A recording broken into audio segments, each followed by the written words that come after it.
What's up, Barefoot Nation? This week, we are planting summer containers. Let's go! Alright, y'all, so you might be wondering why you're looking at rocks right now. Personally, I am not in favor of filling containers with garbage at the bottom because these pots, even if you have a large container, is all the soil that these plants have access to. So, personally, I don't like filling containers with garbage at the bottom. That said, you also don't need to replace potting soil as often as people will tell you, depending on what you're growing. But yeah, so at least all of your potting soil. Sometimes it's not a bad idea to refresh some of it. But yeah, anyway, let's get into it. Alright, y'all, so there's three basic considerations or three basic plant types when you're talking about containers. You're going to want to have a thriller, such as this Heliconia Beauty Caladium. I know there's botanical debate about it. I'm calling it a caladium. Bite me. Anyway, like this Heliconia Beauty Caladium as your centerpiece or your focal point or thriller. Your filler, which in this case could be some Bada Bing begonias, and then a spiller. And so this right here is a Wojo's Gem, I almost said potato vine, vinca vine, and this is actually a perennial in zone 6, even though the tag might not say that. So another huge consideration when planting your containers is, are you planting them in shade or in sun? As you can clearly see, I am planting my containers around my fire pit in absolute full blazing southern sun, which is glorious, which is partially why you see this gorgeous palm tree here. But we'll get to that later. Sometimes you'll see people really load up the containers so that they're super full immediately after planting. Personally, I don't like to do that. So what we're gonna do is I'm gonna move this chair to the side and we're gonna plant up this container here. I should mention quickly too, y'all, it doesn't have to be just tropical plants in your containers. You could absolutely use hostas and totally perennial plants in your pots. Just make sure that they are 2 cold hardiness zones colder than yours. So like I'm in USDA zone 6, so I would want to have plants that are at least hardy to USDA zone 4, if not even more cold hardy. So like the Angelina Sedum, which is a perfect hardy alternative to lemon coral, is great for that. So let's get to planting here. You can thank Buffalo's late frosts for this opportunity for this video, because this Adonidia palm was actually in the pot and planted already. No color, no annuals around it just yet, but yeah. Alright, y'all, so here you can see the pot, and these plants right here are daffodils, so they stay in the container all year. Daffodils are fully hardy in most climates, so that they don't need to be pulled out of the container, and they should be perennial basically for everyone watching. So I don't know what my angle is going to be, but you can see that I already basically have formed the hole to sleeve in this palm tree, to faux plant the palm tree perfectly. And then I've watered it a couple times in order to, well, water the plant, but also it forms the soil so it's compacted, so it should theoretically go right back in the hole. So all I'm going to do is take this palm and kind of line it up. You shouldn't usually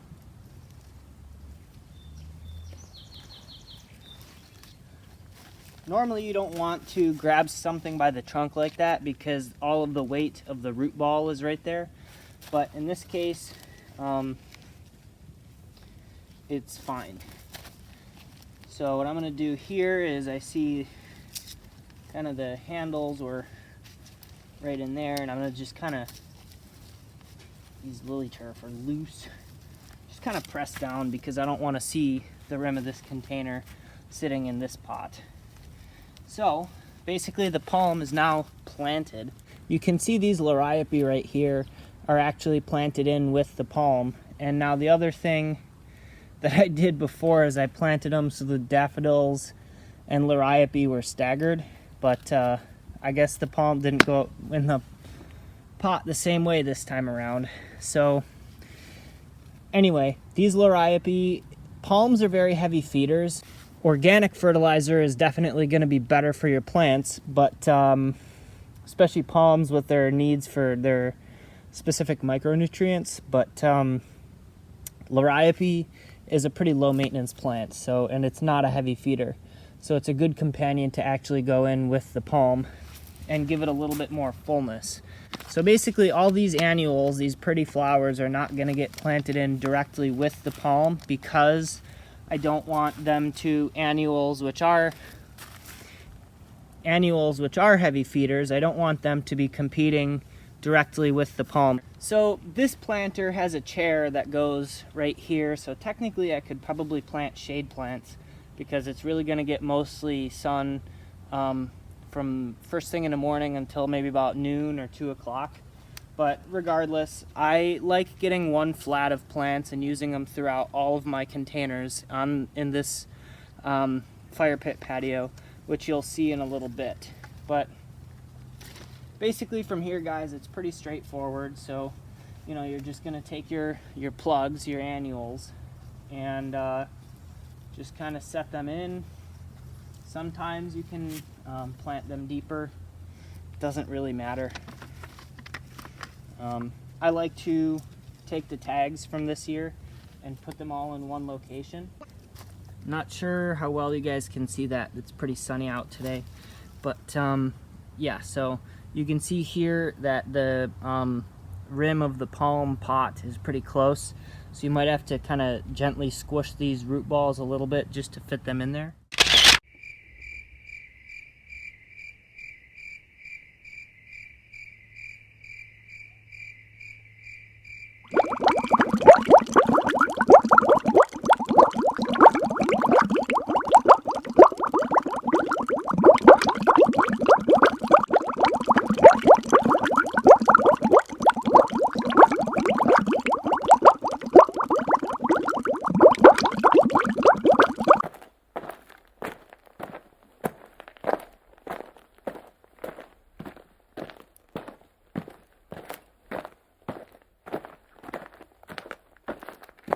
Simple though too.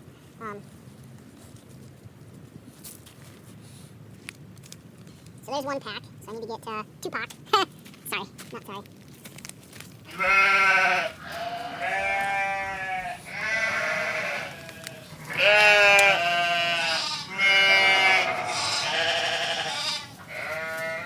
Alright, and so just to finish this container off, I'm not going to do another begonia here. I just think it's too tight and I don't feel like squeezing in another plant.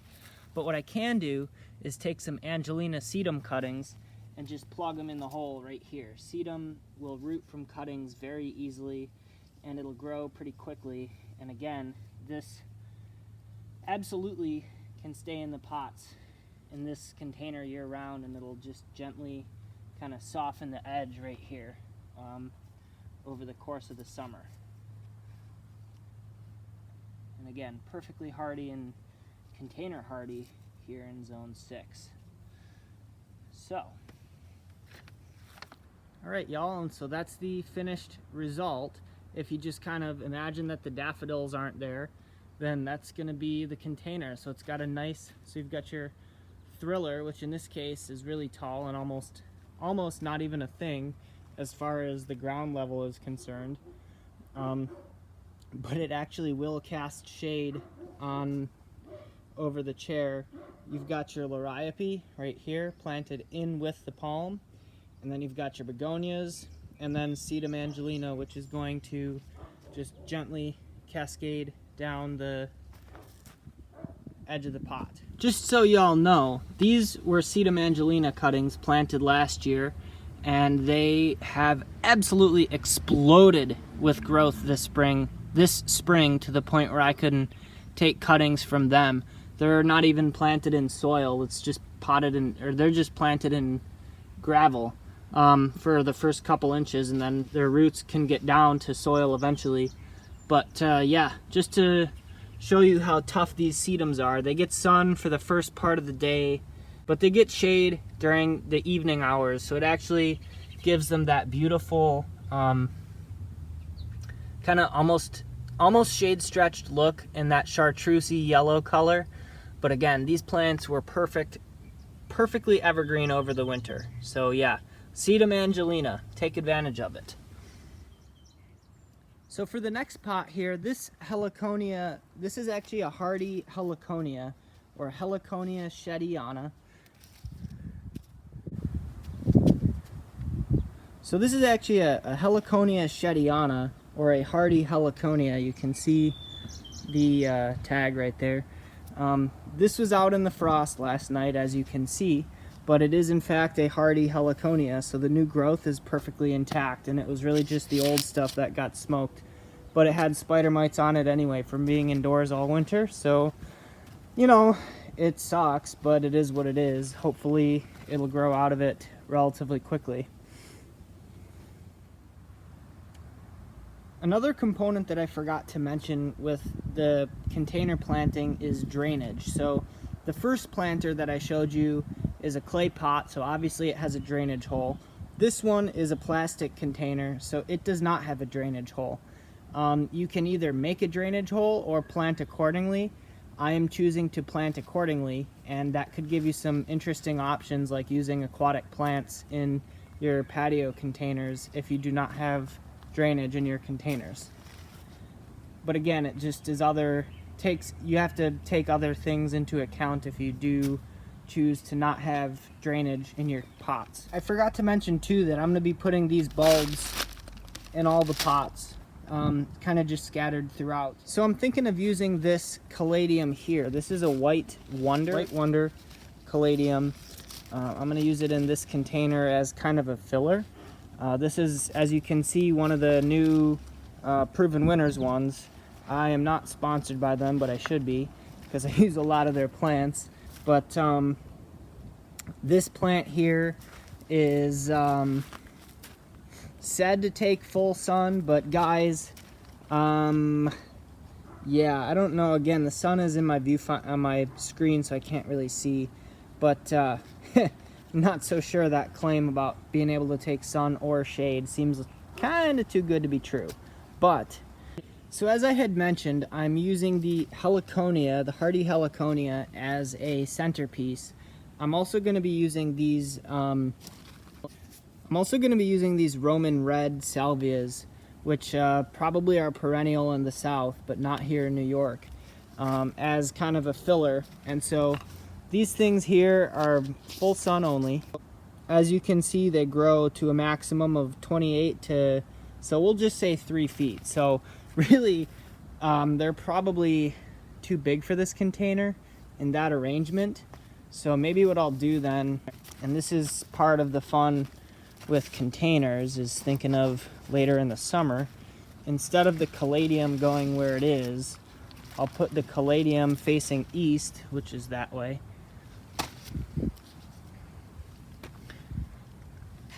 So the caladium can go right there along the edge of the path. And a caladium's never going to overgrow the container. And then the 2 salvias, I can put one going south and then north, which north is towards me. So essentially, the container, even though it kind of looked better the other way, once the Heliconia is doing its thing, I think that'll work out, especially if I got another caladium to go right there. But I kind of want to put some filler plants in too. Anyway, let me get to planting.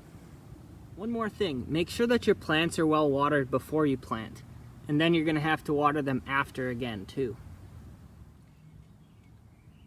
Well, I guess that I had 2 elephant ears planted in that pot. I found this guy and he's happy. So this is how it's progressing so far.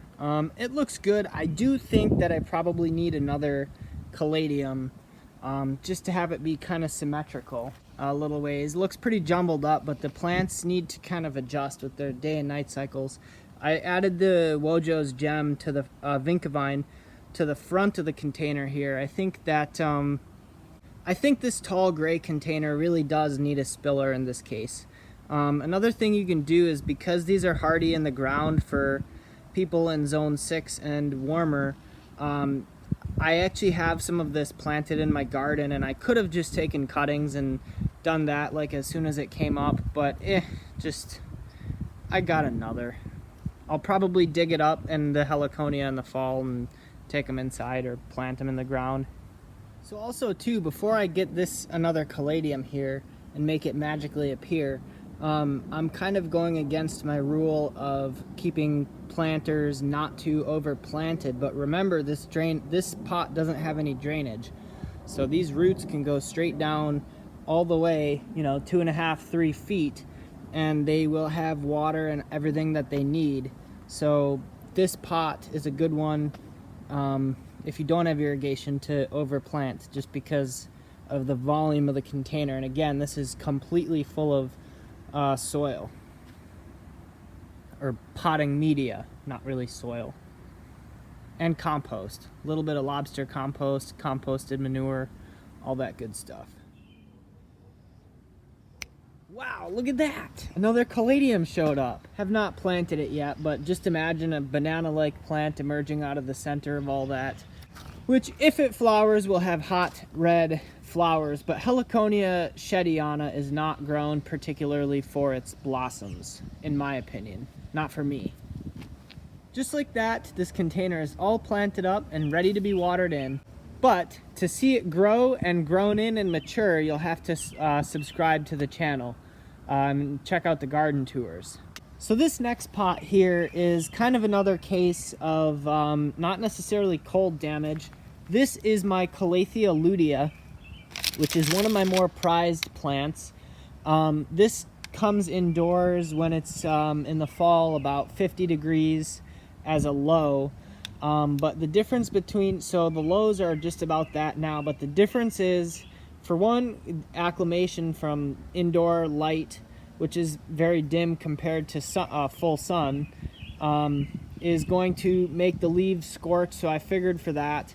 And then also too, the duration of cold for, like, let's say a 45-degree low in fall is going to be potentially for a lot longer than it would be during spring. So basically, this plant can be outside during spring and get those kinds of cold, mostly because I expect the foliage to burn off, and also because the cold temps don't last for as long, the duration. So this guy basically has all the plants that it's going to have in there. It has a pineapple sage, the herb. It's got an amaryllis, obviously the Calathea Ludia, and then there's a couple different types of burnt, super crispy. These are just basically mulch. But you can see that it is sending up new growth. This is a Calathea misto, and then there's also an orbifolia in here too. Now what I was kind of hoping is that the Ludia would go towards the light this way and shade them, but that didn't work out. So while the annual packs are soaking, I'm just gonna prune off some of this dead growth that you see. Sometimes with these plants, you have to just be careful, because sometimes their flower will come out of the middle portion that you see here, like the new growth. Like the leaves almost always come out from the center, but the flowers oftentimes will come out from here, so you just got to be careful. I'm probably not actually going to prune them back too low, just because I don't want to risk cutting the flowers off.